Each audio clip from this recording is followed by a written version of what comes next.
যারা হেল্পারি করে ড্রাইভার হয়েছে তারা হলো প্রকৃত ড্রাইভার।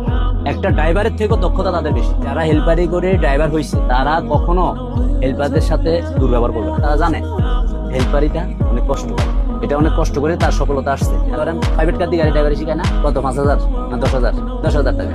সে আপনার গাড়ি চালাইতেছে কত দূর, আপনার পুরা দিনে মিলি ধরেন না 2 কিলো গাড়ি চালাবে। আপনার কোর্স শেষ হওয়া পর্যন্ত সর্বোচ্চ আমরা 50 কিলো গাড়ি চালাবে সর্বোচ্চ। তো এই 50 কিলো রাস্তাতে আপনারা একই রাস্তাতে আমরা প্রতিদিন আনতেছি, একই রাস্তা। সে আমরা ঢাকা থেকে চিটা নিতেছে, চিটান থেকে কক্সবাজার নিতেছে, এই ঢাকা থেকে রংপুর নিতেছে, বলে সে রোডের সম্বন্ধে বুঝেনি ভাই। সে যখন রোডের সম্বন্ধে বুঝেনি, তাকে ড্রাইভারি শিখে লাইসেন্স একটা বানাই দিতেছে আর বলতেছে অমুক প্রাইভেট কারের ড্রাইভার একটা লাগবে অমুক স্যারের কাছে নিয়ে গেছে লাইসেন্স। স্যার আমি তো লাইসেন্স বানিয়ে দিছি, এই দেখেন আমি তো ড্রাইভার, কয় বছর ড্রাইভিং করতেছে আজকে স্যার, আজকে 10 বছর। আসলে 2 মাসও গাড়ি চালাইতেছে। সেই ক্ষেত্রে কি হলো, ওই স্যারে গাড়ি দিল, বেচারা 40 লাখ টাকা গাড়ি দিয়ে দিছে। এবার বেচারা বিশ্বাস করে ড্রাইভার গেছে, ড্রাইভারও লাগবে দিয়ে দিছে 40 লাখ টাকার গাড়ি। এবার বেচারা সকাল হয়েছে, বললো যে স্যার ওই ড্রাইভার চলো কোথায় যাবো, তো আমরা কক্সবাজার যাবো পরিবার।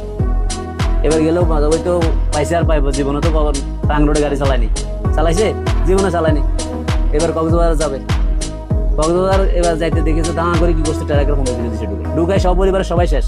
ফাঁকা করে টানি দিয়েছে স্যার কোচ ড্রাইভার সাহেব ডাইনে গাড়ি লইছে, ইন্ডিকেটার দিছে, ও ইন্ডিকেটার কিছুই বুঝলো না, দাঁড়া করে দিল আইল্যান্ডে উড়াই। এবার বললো যে ওই পরিবহনে চাপ দিয়া এই 3 জন মারি ফেলা মাইক্রো গাড়ি যাত্রী। কি বললেন, এগুলোর তদন্ত আসল ধরতে হবে যে তাদেরকে, তবে যারা ড্রাইভারে শিখাইতেছে তাদের অভিজ্ঞতা কত এটা দেখতে হবে। আর তারা লাইসেন্স বানাই দিতেছে যে তার মাধ্যমে দিতেছে। একটা পরিবহনে না, একটা ট্রাক বলেন, ট্রাকের স্টাফ বলেন, যে আমি ড্রাইভার বাদ দিলাম, ট্রাকের স্টাফ যারা আছে, পরিবহনের স্টাফ যারা আছে, মানে যারা স্টানি করে ড্রাইভারি করবে, তারা হলো প্রকৃত।